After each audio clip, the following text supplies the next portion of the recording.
Kami dari Fakultas Teknologi Pangan dan Agroindustri, Prodi Ilmu dan Teknologi Pangan, kelas ITP 3. Pada tugas studi kasus dari mata kuliah kewirausahaan, kami mengangkat topik tentang usaha catering. Berikut cuplikan video dan wawancara dengan pengusaha catering.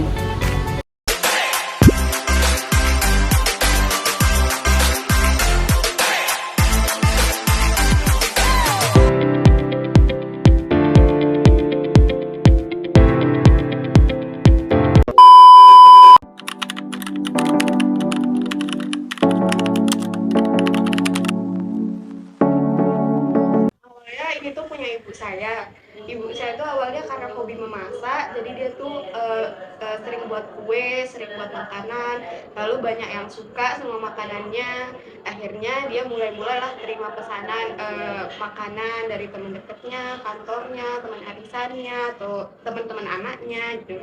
Jadi karena banyak yang suka juga, jadinya banyak yang nuntut untuk dijual. Akhirnya ibu saya bukalah catering, namanya Diana Catering tahun 2001. Cuma masih beberapa aja jangkauannya, enggak banyak lah. Masih kayak teman-teman deketnya, teman-teman kantor ya, teman-teman anaknya, biasanya kayak gitu. Sampai sekarang dirubahlah namanya jadi Fadia Catering. Sampai sekarang dia udah bisa melayani wedding, acara akikah, acara kantor, pelatihan, dan acara-acara besar lainnya.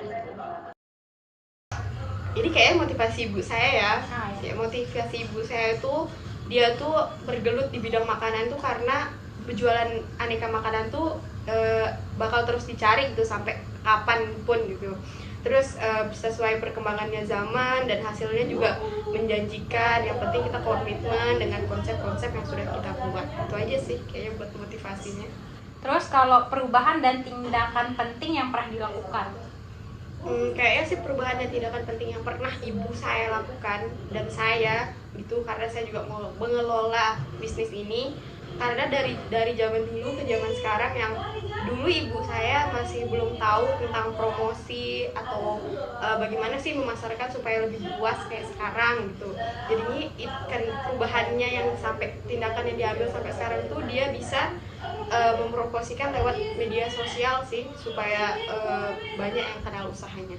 Kan banyak resiko-resiko gitu di dalam bisnis. Nah, resiko yang pernah diambil dan pertimbangannya itu apa kalau di catering? Kayaknya semua usaha makanan sama enggak sih? Pasti resikonya tuh karena banyak pesaingnya. Apalagi kita di Mataram enggak cuma satu ya, punya catering di Mataram nih pasti banyak yang lebih besar ataupun yang lebih kecil juga.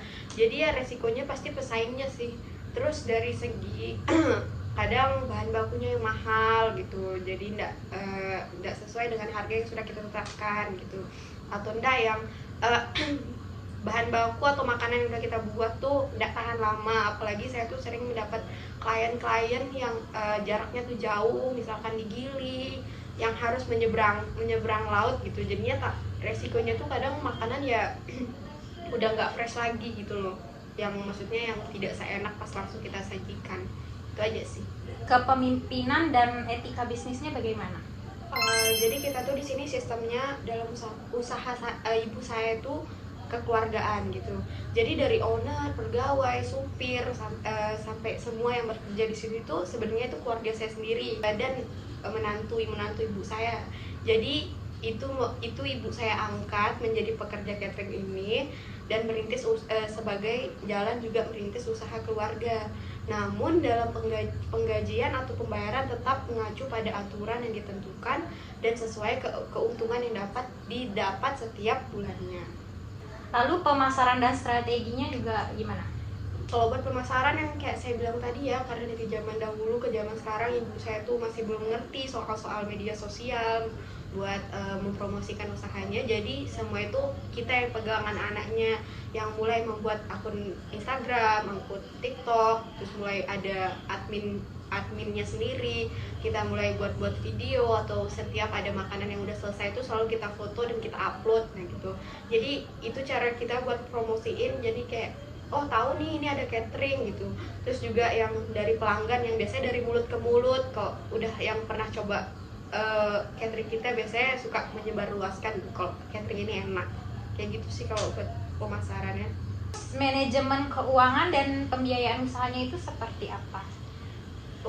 Di sini kita kalau manajemen keuangan itu biasanya karena di sini semua keuangan ibu saya yang pegang, tapi dia itu setahu saya dia selalu memilah-milahkan bagian uang yang dia punya. Misalkan kalau misalnya ada orang nih bayar gitu, terus dia tuh selalu memilah-milah ini untuk apa, ini untuk bahan, untuk gaji atau untuk bensin kayak gitu.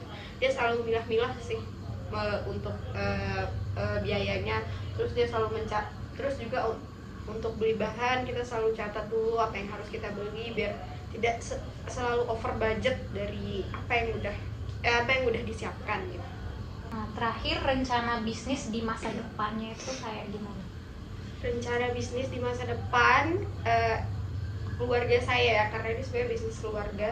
Jadi sebenarnya kita besok pengen buat rumah makan atau restoran yang bertema Nusantara dan dipadu-padakan dengan usaha-usaha lainnya gitu. Misalkan ada dekor kayak gitu-gitu.